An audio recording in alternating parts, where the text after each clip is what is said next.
Good, happy Tuesday afternoon. I'm Riley King, and welcome to this Tuesday afternoon edition of the Riley King Newscast, right here on the Riley King Network. We have a lot of news to get to this Tuesday afternoon, so let's begin this afternoon newscast right now. First up, we're going to begin with a check of the weather.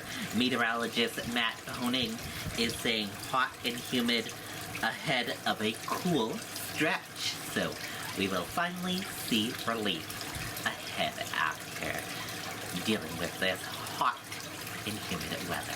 So looking forward to that. But let's go to that full weather forecast from meteorologist Matt Honing now.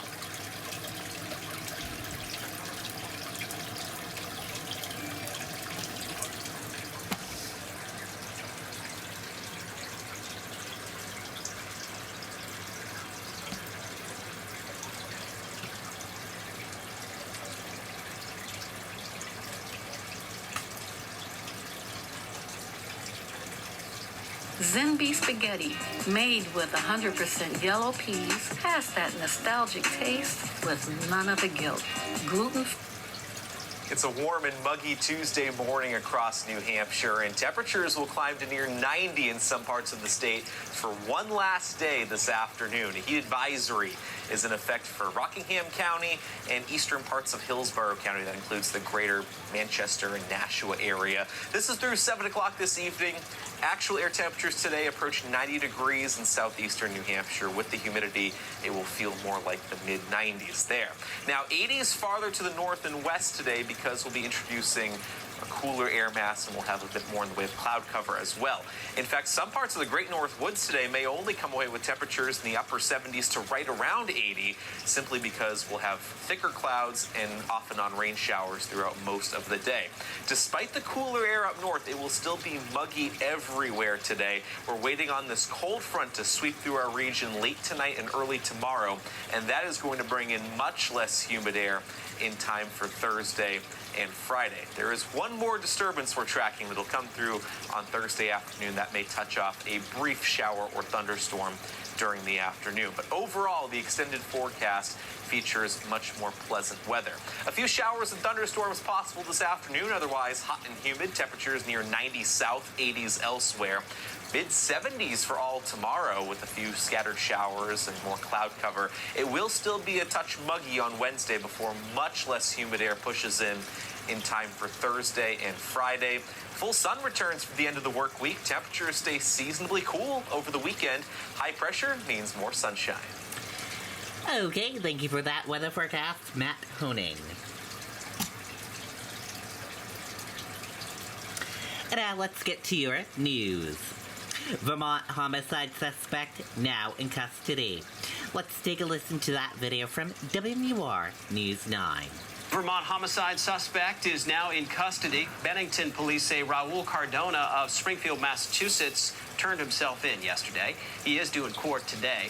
Cardona is charged in connection with the murder of Patrick Mullinex. Before his death, authorities say Mullinex and 3 other men abducted and assaulted multiple people in a separate kidnapping case.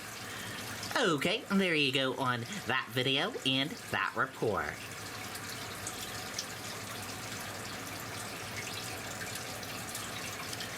Owner of ring found at New Hampshire beach. Let's take a listen to that video from WMUR News 9.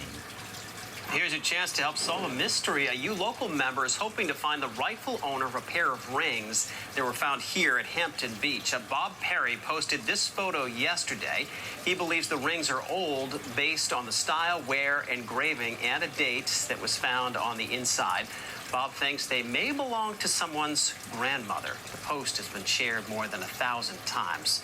We'll keep you updated on if the rightful owner is actually found. Okay, and there you go on that video and that report.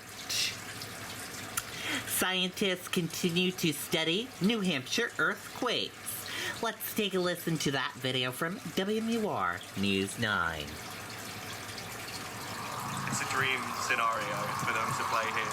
I have absolutely no idea what's going to go on. There's A scientist says we are not seeing an unusual number of earthquakes in New Hampshire this year.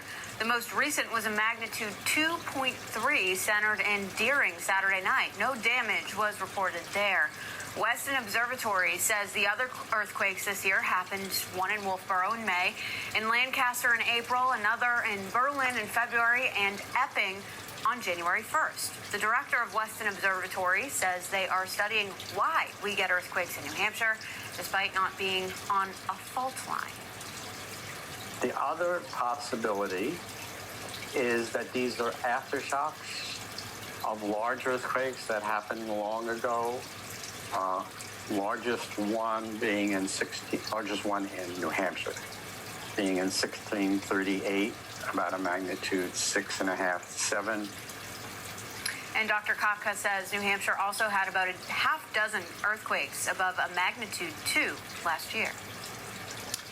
Okay, and there you go on that video and that report.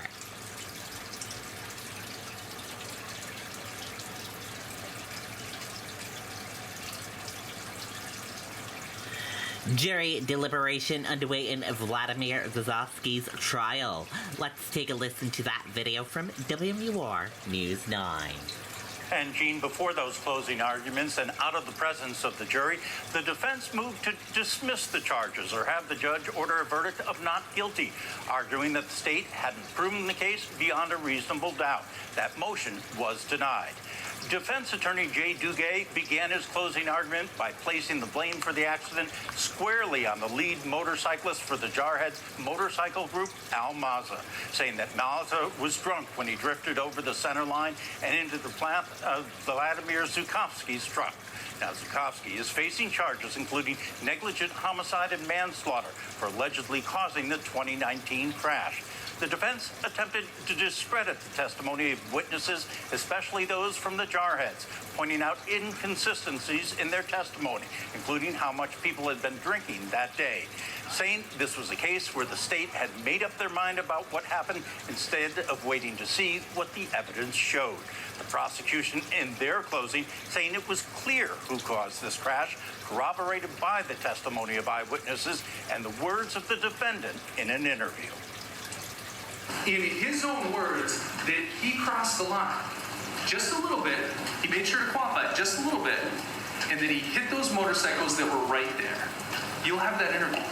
Go through it again. From the beginning of this investigation, the state had made up their mind about what had happened. Evidence be damned.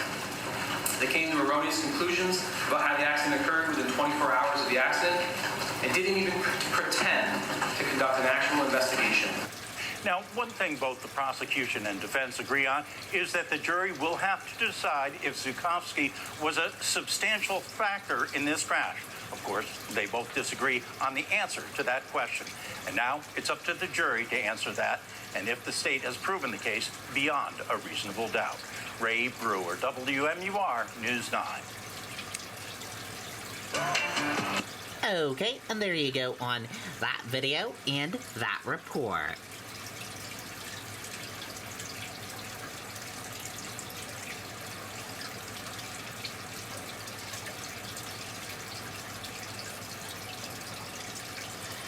FBI searches Trump's Mar-a-Lago home and seizing documents. Let's take a listen to that video from NBC News.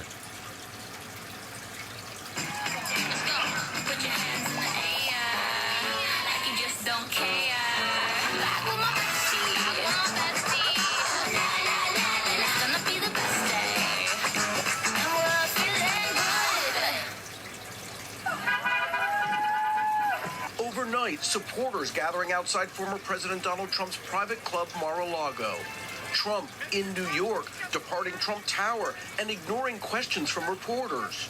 Mr. Trump, can we get your reaction to the raid, sir? In a statement issued just before 7 o'clock Monday night, Mr. Trump said Mar-a-Lago was under siege, raided, and occupied by a large group of FBI agents, claiming it was unannounced and portraying himself as the victim of political persecution, adding, "They even broke into my safe." According to a source familiar with the search, it was related to classified information the former president allegedly took with him to Mar-a-Lago after leaving the White House. In February, the National Archives announced that classified material was discovered in 15 boxes of White House records stored at the estate, referring the matter to the Justice Department. Eric Trump says he told his father about the search. To have 30 FBI agents, actually more than that, descend on Mar-a-Lago, give absolutely, no notice, go through the gate, start ransacking an office, ransacking a closet. They broke into a safe. He didn't even have anything in the safe. Republicans overnight criticizing the search. Senator Lindsey Graham writing, launching such an investigation of a former president this close to an election is beyond problematic. The Justice Department is also pursuing a separate investigation into January 6th. Last month, Attorney General Merrick Garland telling Lester Holt that an election would not affect their efforts. So if Donald Trump were to become a candidate for president again, that would not change your schedule or how you move forward or don't move forward? Say again that we will hold accountable anyone who is criminally responsible for attempting to interfere with the legitimate, lawful transfer of power from one administration to the next. Of course, as a candidate in 2016, Mr. Trump repeatedly blasted candidate Hillary Clinton for mishandling information in emails.